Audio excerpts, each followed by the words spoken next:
Welcome to It's About Time Conversations with Charlize and Yolanda, where we bring our experiences and our expertise to the table to address relevant topics that impact our lives and our communities. And this is the place to be authentic, be transparent, and be inspired. And so we're really excited today about our very first podcast. Yay! So, welcome to the table. And so, anybody that doesn't know me, I am Charlize Lewis. Okay, and my name is Yolanda Mason. And first of all, welcome to our show, our very first show. We're really excited today because our show is going to really center on the historical implications of the 59th presidential inauguration of the United States of America that just happened this week. And we're still feeling the excitement from that. We really just want to talk about what this transition of power means for women, especially Black and Brown women, with the swearing in of now Vice President Kamala Harris. We have with us to reflect on this historic event three amazing women from our community. First of all, I want to introduce Joy Bolton Berry, who is a community activist in Lexington, Kentucky, a realtor. If you need a house, she can get you together. She's someone who has worked in radio media before.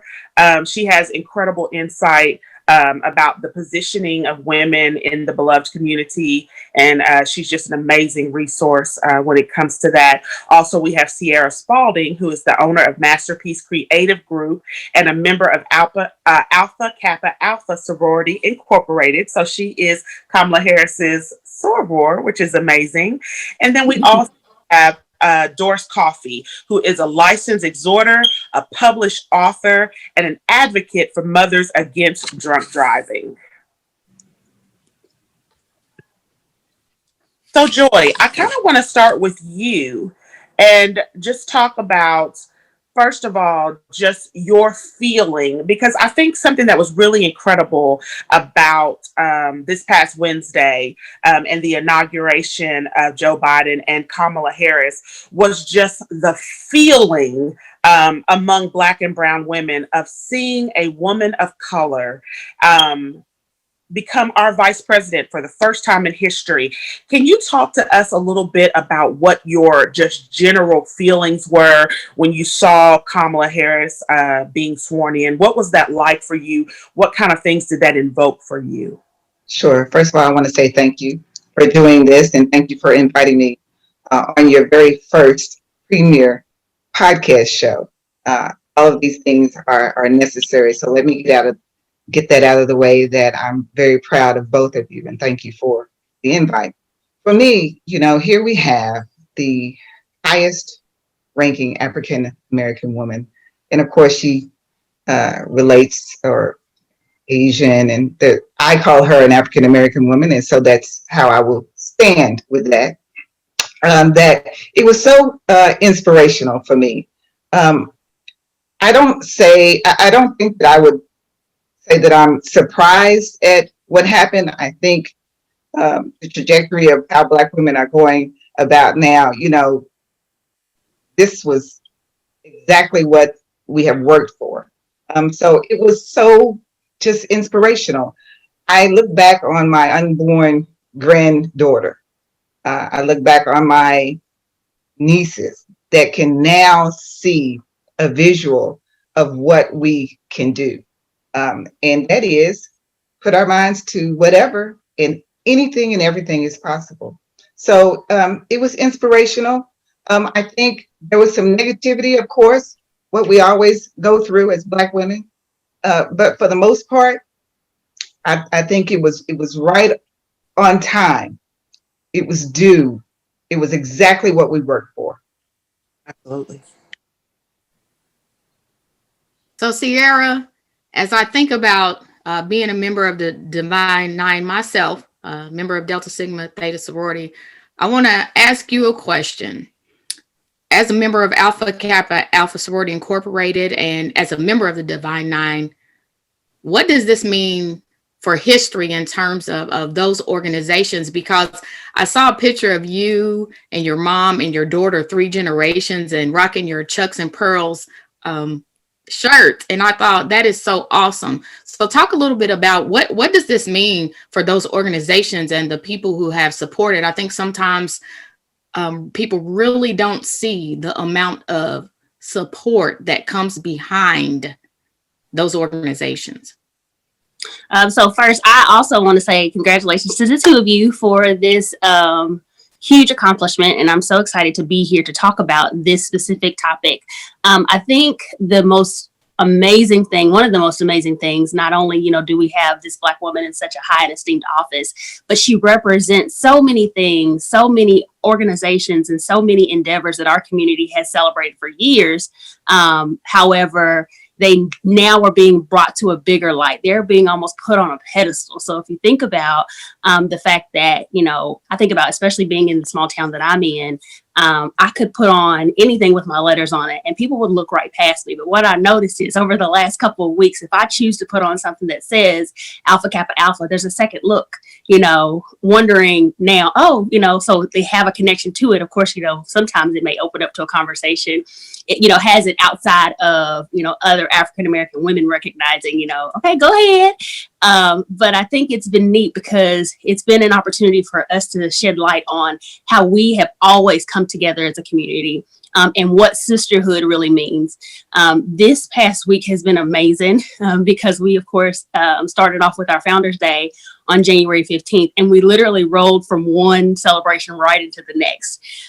We, went from January 15th to January 20th. And so not only were we celebrating with our Chucks and Pearls, but it was so amazing to see Soror Kamala looking just like a soror. She had that opportunity to celebrate her line sisters. There was a wonderful tribute that was done to her with her sorors, where we got to we were introduced to her and her. I think she has 37 line sisters. There was 38 of them total, and so we got to be introduced to them. And it was so neat to me that we could see that same bond that I may have with my sorors, my line sisters of my initiating chapter, and now the graduate chapter that I'm a part of is something that she also is a part of, even though she was a part of Alpha chapter all the way at Howard. But the bond is still the same. And so when you look at that inside of the organization itself, I just thought that was amazing. But then even bigger than that, I felt like our Founders Days that have occurred over the last week, everybody has been celebrating, in this amazing way. And everybody is celebrating everybody. It wasn't just, let's celebrate the AKAs, but when it was DST Founders Day, because y'all's comes around first, but we were able to celebrate and honor you. And then when the Zetas came around after ours, we were able to celebrate and honor them. And so I think we've just been able to show another aspect of the African-American community and how we come together in sisterhood, but then also in brotherhood as well with the members of the fraternities, to show what these organizations are about, because ultimately they're all about service. They're all about uplifting our communities. And so it's just another way to show how, there's almost these breadcrumbs, these seeds that are planted as a part of the beginning of our experiences, starting in that undergrad opportunity, and how it grows into something beautiful, and even something as beautiful as one of our members becoming the vice president of the United States. And so we're honored. We're proud of her. It's been amazing just to watch and see everything that's happened this past week. So I think it's awesome to see everybody celebrating one another, but even the people that were saying, I'm just moved to tears. Yes. And I was like, yeah. And I thought, yes. Wow. Yeah. And there were so many tears. So many. And she said this quote, she said, while I may be the first woman in this office, I will not be the last. Because every little girl watching tonight sees that this is a country of possibilities. I thought that was an amazing statement. And so, Miss Doris, as we're reflecting on the history in the making, I imagine that in your lifetime, you've seen a lot of historical events, even in our nation's timeline. So what does this moment mean for you? Oh, it was just so exciting. And I could just see God in the whole thing, okay? Because but for God, this would not have happened. But when I look back at my younger days, my youth days, we had no one to look up to, no person of color to look up. Actually, our role models were the black male preachers and the female school teachers. And everybody, it was just be a school teacher, be a school teacher. We never dreamed that this could have happened. And just to see the opportunity that the young girls have today, that they can be anything that they choose to be, and just to have so many role models to follow today. And it was just an exciting, blessed time. I posted all during the whole inauguration. So I was just delighted to see Kamala become the highest, second highest office in the land. It was a beautiful thing. Yeah, I think that the word that I keep hearing everyone say is the word possibilities, right? And I think that's the most incredible part of this whole entire thing. I think that there are times in history where everyone is touched in such a special way. And I think that seeing the inauguration on Wednesday, I think it's something that touched everybody. In fact, being on Facebook was even interesting because there were just so many reflections from people about what the day meant to them. And so it's amazing to hear from just really three unique perspectives how you all felt about that. So thank you for that. So now I'm thinking about the young women, and we've referenced this during this conversation. We've talked about the young girls and the young women of color in this country. I think about the beautiful poet who gave the inauguration poem and who read that and looked at passion and her youth and all of those things. And so I'm thinking about young women in our country. And I'd really like to start with Joy, come back around to Joy. If you were to give a word of advice or a word of encouragement, Joy, to young girls in America, yeah, particularly young girls of color, but what would you say to them? What would you say to inspire them as you reflect on what we saw on the inauguration day? Yeah, the young sister Amanda Gorman Yes. is absolutely an incredible inspiration pertaining to her age, of her background of being in having a single mother, having so much encouragement and inspiration. And so for young people, again, I would say that start to dream, you know, Mm. and to parents, which I think that's where we should go with this, that that's what we should be doing with our children, allowing them to dream about whatever they want to do. And it can't necessarily be always sports or entertainment. And I'm not trying to be rude or disrespectful because, of course, we're not a monolith. It's more to us than that. But I think sometimes when you talk to young girls or, hair and makeup or anything like that, I want to see a wide, broad range of possibilities for us, and that we should introduce that to our children and allow them to figure out what they want to do. And then have those conversations about not rushing to do anything and allowing yourselves in your 20s to just have that moment to explore. And of course, going back to elementary school, allowing them to explore, introduce them to whatever, take them places. And I think we should be connecting with each other as well as trying to, figure out, well, how can we do this and not have it be a financial burden? Come together, and figure out how to be the best to your children. And for us, older people, seasoned people, that we need to, also fall back, listen. Things have changed, and try to catch up with what's going on as well. But there has to be, just some kind of connection to us all where we are supportive, where we are doing our jobs to introduce our children to the possibilities of whatever their hearts and minds desire. Yeah, I like how you really focused on like exposure. I think just again, when I have to be honest, when I was looking at Kamala, I thought about when I was younger and I watched the show A Different World. It's a Different World.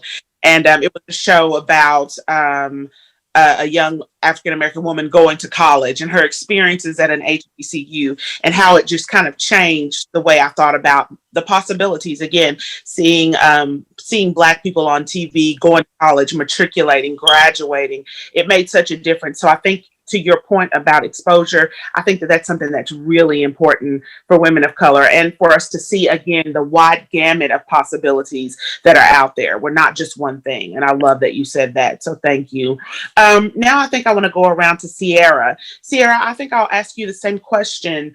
When you think about our young people, and I know that you, through your business, Masterpiece Creative Group, you work with young women and many young women of color, of course. What do you think about this? What would your advice be, or your encouragement be, to young women? What would you say to them in light of what we saw at the inauguration, and thinking about all that it meant to have Kamala Harris become the Vice President of the United States? So I think the most amazing thing about what we saw on Inauguration Day is it was a compilation of a lot of people having what I like to call masterpiece moments. In that sense of, they have reached, what looks to me like the combination of all of their giftings and the perfect timing coming together. The reason why my business is called Masterpiece Creative Group is because I really like to teach people to know and love and understand the process of being made, right? When you talk about, in our beginning stages, we don't look like much, right? Whether that's a clump of clay or, a canvas with just a couple of strokes on it. That beginning process looks nothing like the middle, looks nothing like whatever our ending would be, which, when we're in Christ, that is, when we get to the end and we are with him, for eternity. But all along that process, we're being made. All along that process, there are points in that journey where we can say, oh my gosh, this is brilliant. This is beautiful, right? And I think we got to see Kamala have a, this is brilliant, this is a beautiful moment. I think we got to see Amanda Gorman have a, this is brilliant, this is beautiful moment, where all of their gifts and talents came together for us to celebrate and honor them, but then for them also to inspire us to look at ourselves and see, oh my gosh, like there's something inside of me that is just as amazing. And so that is what I love to show our young girls of color, especially as I was listening to Joy talk. Like, I think about my daughter. I have a 9-year-old. We've got 4 girls between us, but specifically that day I was with my 9-year-old, and I pulled her off of school to have her come and watch this, spectacle of what it means to be a powerful Black woman. And she didn't understand it. She was frustrated because she's a type A like her mama, and she needed to be able to get her math lesson done. But at the same time, I was like, no, sis, like, you got to see this. And what it has allowed me to do is has allowed her for her to be able to see and to say Amanda Gorman, like, she knows who she is now. And although my daughter's gift isn't poetry per se, we don't know if down the road that might be something that she becomes interested in and, becomes great at, or even if it's just something that helps her to learn to express herself as she goes through life journeys, that's okay too. But the thing that I loved, and I felt like was the most obvious connection is my baby. She's our little sewist. She loves to sew. It's one of the things I like to share quite often is her creative ventures. And so we got to specifically look at and talk about the fashion that we saw on that day. Everybody had to talk about how Michelle Obama slayed, right? But then I also was able to introduce her to Sergio Hudson. Like, this is a Black man, right, that created those fashions. And if you go on his social media pages and on his website, you can see sketches of what this was before we saw her walking in it. And so for her, I hope to be able to just inspire her to, learn to try this out, because that's the big part of it. Like, she could love this now, but when she's a 20 or 30-year-old woman, there could, this may not be what she's doing, but what I want her to see is the possibilities. And I love that you all brought that up, because that's really what it's all about. The little things that she loves now, and I tell her this, and it's the thing that I also like to teach, these young women when I get the opportunity to work with them, is all this that you're trying and knowing and loving and learning right now are the breadcrumbs that are going to help you to develop into who it is that you're supposed to be. And so, you talk about Amanda Gorman's story, the other piece that we need to see and celebrate is the fact that she was a young lady who has had to be in special education classes throughout her childhood. Mm-hmm. Right. And that's something that normally and typically could discount somebody or, allow them to be pushed to the side. But she talked so much in the interview that she did on inauguration night about how she had taken upon herself to push past these, what would be limitations that people might want to put on her. She talked about the song. There's a song, I guess, from Hamilton that she liked to sing over and over again because it had so many R's in it. And that was a challenge that she had. And so in singing that song, she showed resilience. She showed perseverance, in pushing past this limitation. And look at where it brought her.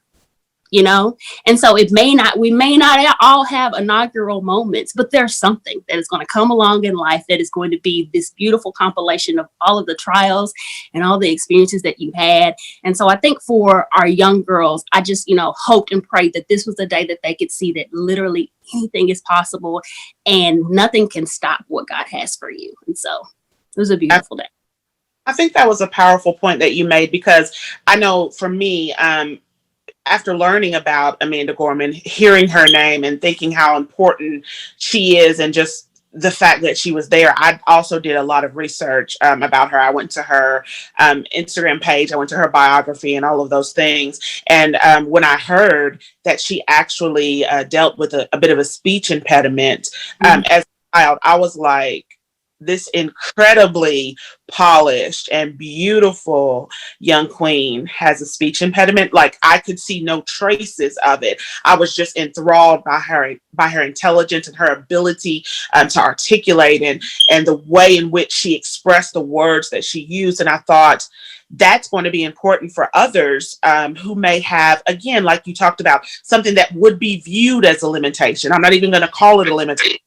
Something that could be viewed as such, just to know that there's no mountain that's insurmountable when you have a passion for a thing and when you love a thing. And so I agree with you 100%. I think that was something very important to point out. And thank you for kind of pulling that out, because I don't know, we have listeners. I'm sure that those who listen to this, there may be folks who maybe have a child who is navigating special education or has an IEP or whatever. So I hope that they will feel in this moment, again, what you said, anything is possible, right?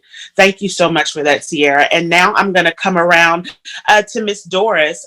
Miss Doris, I want to just ask you kind of the same question.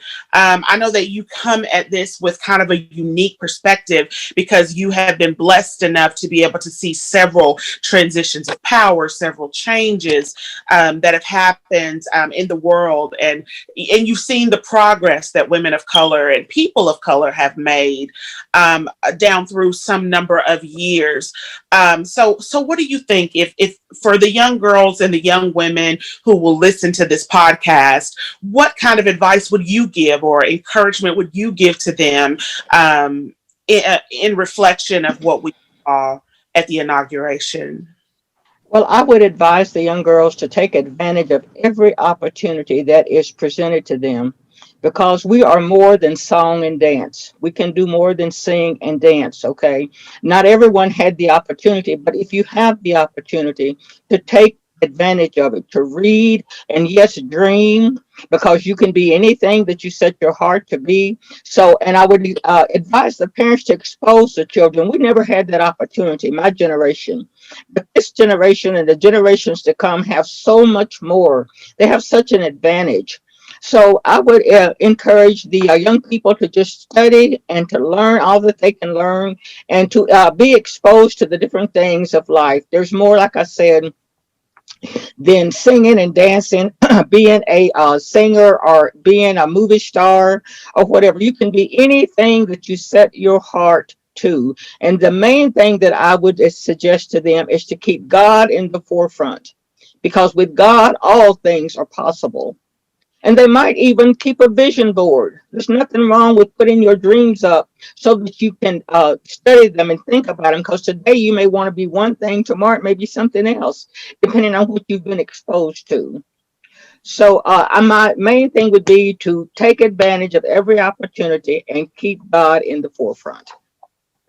I like that. And I like the word that you used, Miss Doris. You said opportunities and just to take advantage of those. I think that that's a really important message. And I would even go so far as to say, even if it's something that you've never seen anyone do before, like you said, with God, we know all things are possible. And so taking advantage of opportunities, I think, position you for your next. And so that's really important. Thank you all so much for that. I'm going to throw it back to Charlize.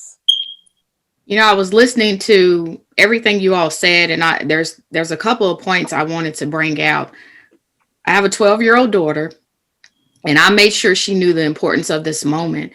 And when you're talking about opportunities, there's some opportunities that my daughter may not want to participate in, but I encourage her to do it anyway. And sometimes I make her do it. Like right now, she's downstairs on Black Achievers Cluster, because you need to know everything about college and career. You need to be exposed to different thoughts. You also need cultural activities. You need those things. So yes, you'll be in Black Achievers, but it's also something that we haven't mentioned yet is mentorship. The importance of having women mentor women.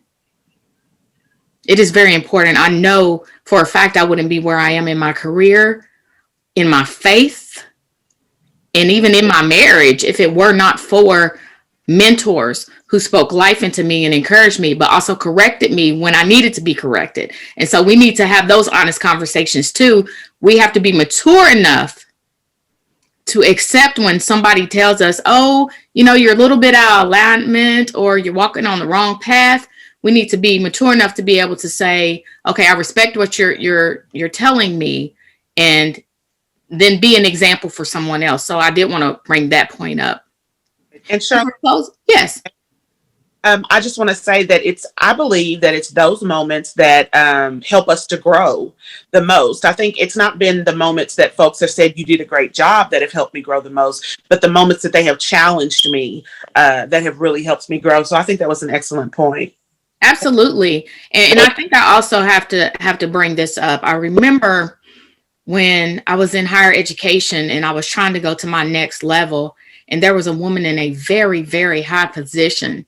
And someone went to her on my behalf and asked her to help me, and she wouldn't. And at the time, it hurt my feelings because I was like, I can't believe she doesn't want to help me. But sometimes you have to be able to respect somebody's no, because it means that they won't invest the time and support and energy into you. And you have to be okay with that. Everybody's not going to be a best fit for you in marriage or in mentorship. Absolutely. We have to be honest about that. And it stung a bit. But at the same time, I was able to get a mentor who said yes. And that's poured into me over and over and over again for years. So that's okay. That's okay. A no is okay, just like a yes is okay. Absolutely. Okay. Absolutely. Yes, Miss Doris. I'd just like to add for my generation and those that are below me that we need to take the time to listen to young people. Sometimes we think that they don't know what they want, what they're talking about, and we don't want to hear nothing they have to say, but we can learn from each other. So we need to take the time to listen and then act on what they're saying to us. Yeah. So Absolutely. important. It's so important that we cultivate these relationships. For me, and I just cannot function without a sister circle. It's obvious when you look down my social media, anything. I am so pro Black woman, and I'm unapologetic about that. And so I want us all to, like just cultivate those relationships. For me, even my mother, before social media, my mother cultivated those relationships where now I have a mother, but I also have other women who look at me as a daughter and pray for me and look out for me. And so I want to do those same things. I have all boys, but I still want to do those same things for my sons. Cultivate those relationships where I have a community that knows me, that loves me, will know my children and love my children and help my children. Yeah. As a whole entire village, that's what we need to do is start cultivating these relationships, start giving more love, start having more understanding, start being more patient with each other. and not believing that we know everything based on our age, based on our life experiences. We don't. Yes. Can I just add too? I think, kind of circling back, I think when we talk about mentorship, that's another beautiful thing about, specifically Black sororities and fraternities. Like, I'll be just as open to say, like, you don't see adults outside of that undergrad experience, in the majority culture. And, you don't see a lot of white people walking around with sorority and fraternity letters after they have left undergrad, right? But for us, this is an opportunity for, those mentorship relationships to be built and sustained. I think about the opportunities that I have within this community to now be connected to women that obviously are like-minded, right? Because we're part of this same, Greek letter organization. And so we have some of the same common goals, but I have now the opportunity to sit and listen to women who have been a part of this community for, whether that be short or long periods of time, but have different amounts of wisdom to pour into me and other women, who may be my age and then even younger, within these opportunities that we have within our sorority. And so I think, just going back to the fact that just, these Black Greek letter organizations, we do get the opportunity to mentor. And I think that that is a part of our community as a whole. Like, we don't just, the mentorship opportunity doesn't stop after you've reached a certain age. I think we are wonderful about intentionally reaching out and seeking and, receiving. I know I can speak to myself personally. Like, I consider it an honor to sit under who I have the opportunity to sit under, but then also, the opportunity to do what I can to pour into those younger than me. And so, just another way that our community is intentional about, making sure that we all uplift one another. I think, we just can't ignore it. Yes. Well, we are in our final piece of our show. So this is our round robin section. So I'm going to ask a couple of questions and I'm going to toss it to somebody. Y'all ready? Ooh. Okay. So Sierra, what is your favorite book, or what is the book that you recommend? Because I know you're in a book club.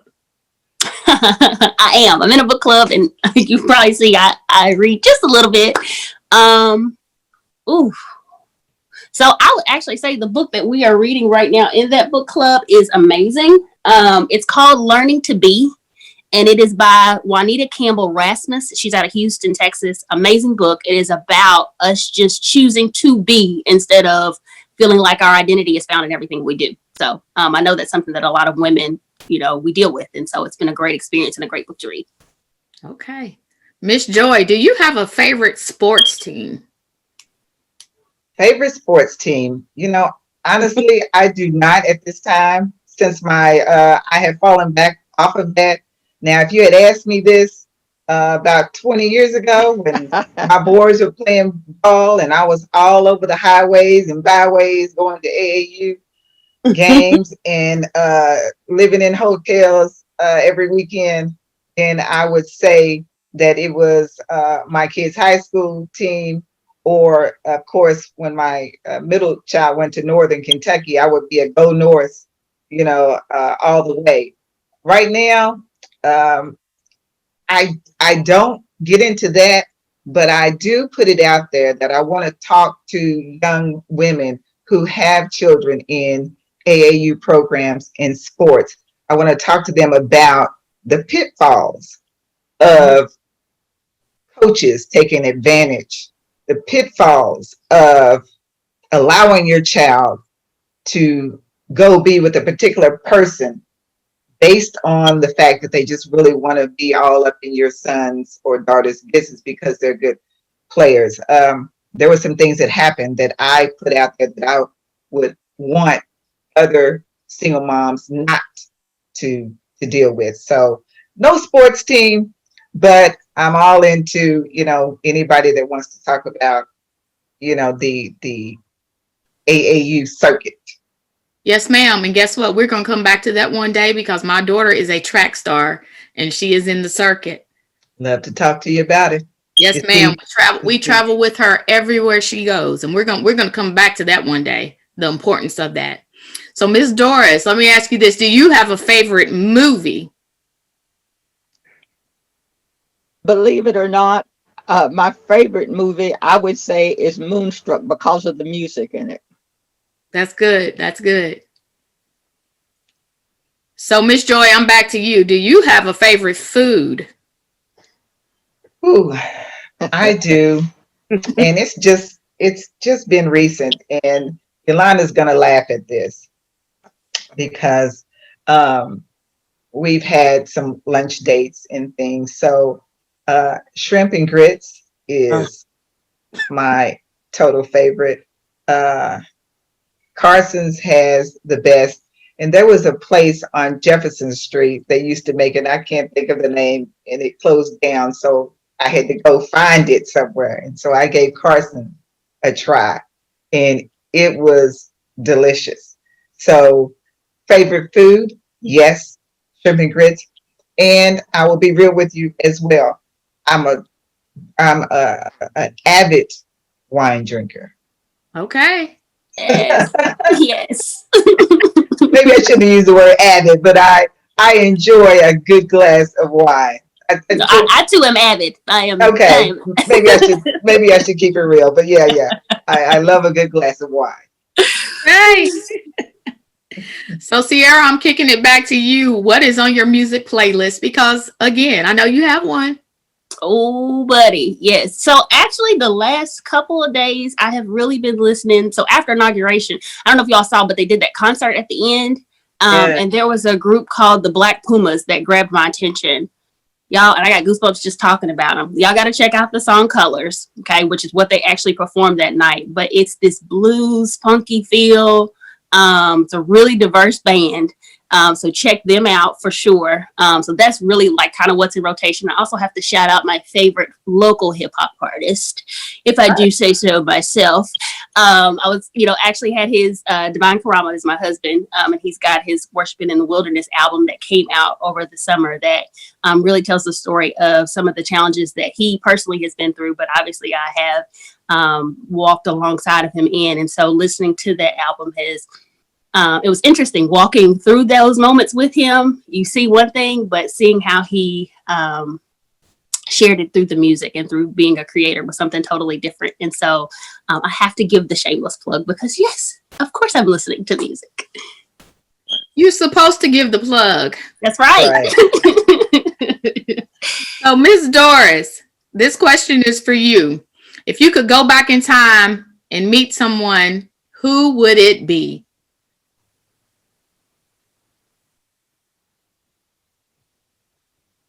I have no idea. That's something to think about.